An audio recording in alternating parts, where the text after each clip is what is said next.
রাজনৈতিক মঞ্চে যারা ওঠেন, যেসব নেতারা খুব জ্বালাময়ী বক্তৃতা দেন, আমি তাদের মতো কেউই নই। আমি একজন খুব ছাপোষা সাধারণ মানুষ।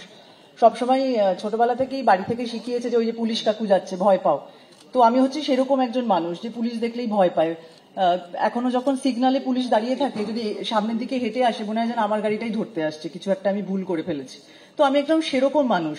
আর এখন কিছু বললে পরেই যেটা সবার প্রথমে হচ্ছে যে কিছু না বললে আমি তৃণমূল, কিছু বললেই হচ্ছে আমি রামবাম, এরকম একটা আলাদা করে ভাগ করে দেওয়া হচ্ছে। আমারই একজন সহ অভিনেতা জিতু এক্ষুনি বললো যে আমার কি ভোটার কার্ড আছে, আধার কার্ড, তাহলে এত কষ্ট করে করা হলো, কত ঝামেলা বলুন তো এইসব করার জন্য, এটার সাথে এটা যুক্ত করো, ওই অনলাইনে এইসব সমস্ত করে এত কিছু যে করলাম, তাহলে তো কোনো মানেই না দাঁড়ালো না। তাহলে তো একটা দলের আন্ডারে কাজ করলেই হতো আর কি। সেরকম তো কোনোদিন কিছু করলাম না, কিন্তু তারপরেও কেন এত যে ট্রোল হতে হয় সোশ্যাল মিডিয়াতে? কাজের জন্য হলাম ঠিক আছে, কিন্তু প্রতিবাদ করলেও ট্রোল হচ্ছি। মানে এইরকম অদ্ভুত আমি কোনোদিন কোন দেশে আছি সেটাই বুঝতে পারি না। যাই হোক, খুব সাধারণ ছাপোষা করি একটু কথা বলছি। আমরা একটি দল, মানে আমাদের হঠাৎ করে 14 তারিখে রাত্রিবেলা যখন আমরা হাঁটার পরে বুঝতে পারলাম যে কি জানি কোনো মানে না রেখেই বোধহয় হাঁটছি, এটা কোথায় গিয়ে পৌঁছবো। বুকের ভেতরে একটা খুব কষ্ট হচ্ছিল, কান্না পাচ্ছিল, কিন্তু কাঁদতে পারছি না। তার কারণ আমার মনে হয় কান্নাটাকে না সবাই আমরা একটু চেপে রাখি, কাঁদলেই না একটা কেমন শরীরটা ছেড়ে দিচ্ছে, রিল্যাক্স হয়ে যাচ্ছি। আমি রিল্যাক্স হতে চাই না, আমি এই কান্নাটাকে চেপে রাখতে চাই যাতে এটা অনেক দূর অব্দি পৌঁছতে পারি। তো আরজি করের সামনে 15 তারিখ রাত্রিবেলা যখন যাই, হঠাৎ করে কিছু ছেলেমেয়ের সাথে আলাপ হয়ে যায়। তারা প্রচন্ড যে সৈনিধি চলো, এখানে চলো, নবান্ন চলো, কালীঘাট চলো, কিছু একটা করতে হবে, পারছি না, বাড়িতে বসে থাকতে পারছি না। ভদ্রেশ্বর থেকে একটা মেয়ে এসছে, রোগা শীর্ণ জীর্ণ একটি মেয়ে। আমি বললাম তুই কি করে বাড়ি যাবি এত রাতে? আমাকে বলছে আমি জানি না সৈনিধি, আমি বেরিয়ে চলে এসেছি এত রাত্রিবেলায়, কিন্তু আমার বাড়িতে থাকতে ইচ্ছা করছে না, আমার মনে হচ্ছে যে কোথাও একটু যেতে হবে, কি করব বলো তো, বুঝতে পারছি না। তো আমরা তিলোত্তমা বলে একটি আমাদের একটা জায়গা হয়েছে আর কি, সেখান থেকে আমরা নিজেদের মতো পোস্ট করছি, কি করব বুঝতে পারছি না। তো সংশয়, ভয়, আবার এই দেশেই থাকতে হবে, এই রাজ্যে থাকতে হবে, কাজ করে খেতে হবে, খুব মনের মধ্যে ভয় হচ্ছে আর কি। তো আমরা তিলোত্তমা বলে গ্রুপে আমাদের একটা লেখা হয়েছে, তো সেটাই একটু পড়ে আপনাদেরকে শোনাতে চাইছি। আমরা বিচার চাই, আমরা এই জঘন্যতম অপরাধের বিচার চাই, কিন্তু কার কাছে চাইবো এবং কোন পদ্ধতিতে চাইবো বুঝতে পারছি না। আমরা সাধারণ ছাপোষা মানুষ, তাই আমরা শুধু চিৎকার করেছি, নইলে চুপ করে থেকেছি। আমরা দেখেছি আমাদের নির্বাচিত সরকার অপরাধের ন্যায় বিচার না করে নিজেদের গাফিলতি ঢাকতে দেশের সর্বোচ্চ আদালতের সামনে উপস্থিত। আমরা আরো দেখেছি রাজ্যের শাসক দল নিজেরাই বিচার চাইয়ের দাবিকে প্রহসনে পরিণত করার আপ্রাণ চেষ্টা চালাচ্ছে। আমরা একই সঙ্গে এটাও দেখছি বাকি ছোট বড় রাজনৈতিক দলগুলি অবস্থা বুঝে ঘোলা জলে মাছ ধরতে নেমেছে। আমরা সব দেখছি আর তার মধ্যেই প্রতিবাদ করার চেষ্টা করছি। আমাদের অনেক মতের অমিল আছে, সংশয় আছে, আর আছে ভয়, তবু আমরা পথ ছাড়বো না। আমাদের মনের মধ্যে, মাথার মধ্যে অনেক প্রশ্ন ঘুরছে। সরকারি হসপিটালের ভিতর এমন ভয়ানক কাণ্ড কিভাবে হলো, কারা ঘটালো, ঘটনাস্থলে ভাঙচুর করলো কারা, সঠিক তথ্য প্রমাণের অভাব হচ্ছে কেন, এসব আপাতত সর্বোচ্চ আদালতের বিচারাধীন। তাই মহামান্য সুপ্রিম কোর্ট এবং সিবিআই এর কাছে তিলোত্তমার নৃশংস হত্যা এবং ধর্ষণের মামলার বিচার চাই যত দ্রুত সম্ভব। এসব তো লিখেছি, আমরা জানি না কি হবে। খবর দেখছি আর প্রশ্ন উঠছে, 2023-এ প্রাক্তন ডেপুটি সুপার আক্তার আলী আরজি কর হসপিটালের দুর্নীতি এবং সন্দীপ ঘোষের বিরুদ্ধে প্রশাসনের কাছে অভিযোগ জানানো সত্ত্বেও কেন কোনো পদক্ষেপ নেওয়া হয়নি? সমস্ত মিডিয়াতে যতগুলো চ্যানেল আছে, আমরা প্রত্যেকদিন টিভি দেখছি, রাত্রিবেলায় দেখছি যে আক্তার আলী যে ভদ্রলোক প্রাক্তন ডেপুটি সুপার, উনি সব জায়গায় নাকি গেছেন, মুখ্যমন্ত্রীর দপ্তর অব্দি গেছেন। তারপরে এসআইপি গঠন করা হয়েছে, তারপরেও মানে আমি এই ভাষাগুলো জানতাম না, এই কদিন ধরে এই আন্দোলনের সাথে যুক্ত হয়ে এই ভাষাগুলো শিখেছি।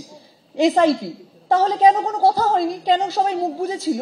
মানে সবাই অন্যদিকে যতগুলো জায়গায় প্রথম সারির যতগুলো মিডিয়া চ্যানেল যেখানে যে কথা হচ্ছে, সবাই মানে বিভিন্ন রাজনৈতিক দলের নেতারা আসছেন, তো যখনই কোনো প্রশ্ন হচ্ছে আমাদের সরকারের তরফ থেকে যে মুখপাত্র, তিনি সবকিছু অন্যদিকে ঘুরিয়ে দিচ্ছেন। তিনি বলছেন অমুক রাজ্যে তো ওইটা হয়েছিল, তাহলে তখন কেন হয়নি? যাই বলা হচ্ছে তখন একটা অন্যদিকে নিয়ে যাওয়া হচ্ছে। এবং এখন বলা হচ্ছে যে বিচার চাইতে গেলে তো সুপ্রিম কোর্টের কাছে বিচার চাও, সিবিআই এর কাছে বিচার চাও, সরকারের কাছে বিচার চেয়ে কি হবে? এক্ষুনি আসার আগে একটা প্রথম সারির চ্যানেলে দেখলাম যে সেদিন রাত্রিবেলায় প্রায় টিকিট কেটে ঢোকার মতো ওই সেমিনার রুমে সবাই ঢুকেছিল। এত লোক ঢুকলো কিভাবে সেমিনার রুমে? কারা ঢোকালো? পুলিশ তো ছিল সেখানে, তাহলে পুলিশ কি করলো? মানে এই প্রশ্ন উঠে তাহলে এখন সিবিআই এসে কি করবে? মানে সিবিআই এর কাছে তখন কোনো তথ্য প্রমাণই নেই যা দেখতে পাচ্ছি। তার মানে প্রত্যেকটা ভারতবর্ষে যা কেস হয় বেশিরভাগ কেস ঝুলে থাকে আমাদের যখন মৃত্যু পর্যন্ত, তখন আমরা বৃদ্ধ হয়ে কাঁপতে কাঁপতে বলবো ওই যে একটা ঘটনা হয়েছিল, আমরা আন্দোলনে গেছিলাম কিন্তু কোনো বিচার হলো না, আবার সেটাও এরকমই থেকে যাবে। আমাদের আরো কিছু, এবার আমি আবার আমাদের লেখাটায় পড়ছি। সরকারি হসপিটালের ভিতর এগুলো পড়া হয়ে গেল। প্রশ্ন উঠেছে শুধু সরকারি নয়, বেসরকারি ছোট সংস্থা বা বিগ কর্পোরেট কর্মীদের নিরাপত্তার কি হবে? এর বাইরেও যে বিপুল সহনাগরিক অসংগঠিত ক্ষেত্রে ঘাম ছড়িয়ে দেশকে সচল রাখেন সর্বত্র, তাদের সুরক্ষার কি হবে? এরকম অনেক প্রশ্ন উঠে আসছে। যে গুটি কয়েক মানুষ এসব বলার চেষ্টা করেছেন, মানে আক্তার আলীর মতো, আমরা তাদের চিরকাল উপেক্ষা করেছি। এখন দুয়ারে আমাদের গুন্ডাতন্ত্র, দুয়ারে দুর্নীতি, দুয়ারে ধর্ষণ, খুন এসে পড়েছে। তাই আমরা বাধ্য হয়ে আজকে পথে নেমেছি। এবার আর দলবাজিতে সময় নষ্ট না করে অন্তত নাগরিক হিসেবে টিকে থাকার জন্য পথে থাকতেই হবে। বর্তমান পৃথিবীতে কোনো রাষ্ট্রের উপর সম্পূর্ণ নির্ভরশীল হবার দিন গেছে। প্রশ্ন তুলতেই হবে প্রতিনিয়ত, যতক্ষণ না উপযুক্ত বিশ্বাসযোগ্য উত্তর পাচ্ছি। বুঝে গেছি থামলে চলবে না। নিজেদের অধিকার, নিজেদের দাবি নিজেদেরকেই বুঝে নিতে হবে। দরকার হলে লড়াই করেই আদায় করতে হবে একজন সাধারণ মানুষ হিসেবে। ছোটবেলায় শুনতাম যে পড়াশোনায় ভালো না হলে নাকি ডাক্তার হওয়া যায় না, ডাক্তার হওয়ার জন্য প্রচুর নাম্বার পেতে হয়, প্রচুর খাটাখাটনি করতে হয়। তো এখন দেখছি যে শুধু তো সেটা করলেও চলে না। মানে এখন তো দেখছি যে কিভাবে এই রাজনৈতিক নেতারা যারা রয়েছেন তাদেরকেও কিভাবে সামাল দেব, একটা সামান্য জায়গাতে কিভাবে, মানে আমি দূরে থাকি, মফস্বলে থাকি, সেখান থেকে আমার বাবা মা, মধ্যবিত্ত বাবা মা, তাদের সমস্ত পুঁজি দিয়ে আমাকে ডাক্তার হওয়ার জন্য তারা লড়াই করছেন। সেখানে আমাকে কি করে একটা আমি ঘর পাবো, কি করে একটা মানে পড়াশোনা করে পাশ ফেল, সবকিছুই সেই সব নেতারা কন্ট্রোল করছেন। বিভিন্ন লবির কথা শোনা যাচ্ছে। কোথা থেকে এলো এগুলো? মানে আমরা তো কোনোদিনও, আজকে তো তিলোত্তমার মৃত্যু আমাদের সবটা চোখে আঙুল তুলে দেখিয়ে দিল। না হলে তো আমি বসে বসে তাহলে ছবি বানাতাম, অভিনয় করতাম, ওই রিল বানাতাম, পোস্ট করতাম, হয়ে যেত, আমার তো কাজ শেষ হয়ে গেল। কিন্তু এই যে নাগরিক হিসেবে আমাদের যে দায়িত্ব, তিলোত্তমার মৃত্যু সেটা বোধহয় আমাদেরকে একেবারে দাগিয়ে দিল যে এবার তোমাদেরকে পথে নামতে হবে। না হলে পরে এই যে আন্দোলনে আমরা নেমেছি, আমাদেরও কিন্তু একটা সময় তিলোত্তমার মতোই অবস্থা হবে। এইটা আমি লিখে দিতে পারি, এটা আমি বলে দিতে পারি যে এখানে আমরা যারা আছি, যারা এখানে বসে আছেন, আমি তো বহুদিন ধরেই আরজি কর এবং মেডিকেল কলেজের এই জুনিয়র ডাক্তারদের সাথে কথা বলছি।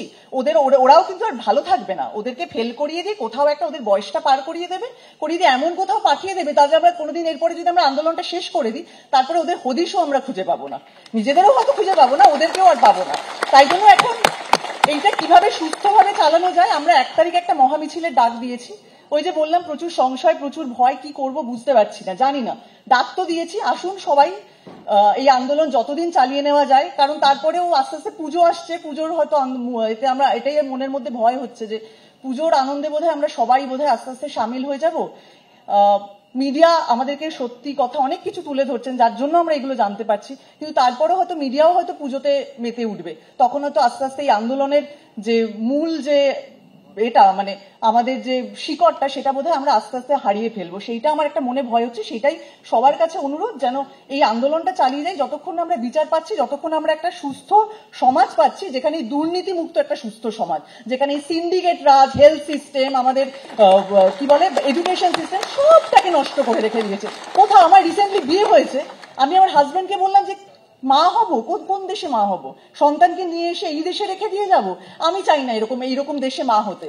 আমি আমার সন্তানকে এই দেশে, দুর্নীতি যতক্ষণ আছে আমি এই দেশে পারবো না আমার সন্তানকে নিয়ে আসতে। এইটুকুনি কথা বলার।